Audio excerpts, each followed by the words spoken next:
Hi guys!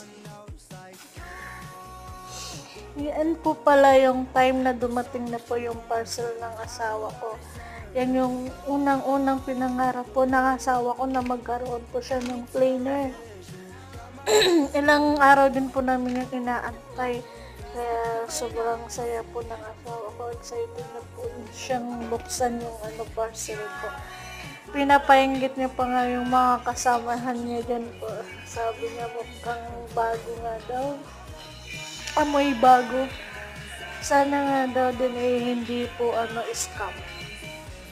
Pero hindi naman po at mukhang naman bago.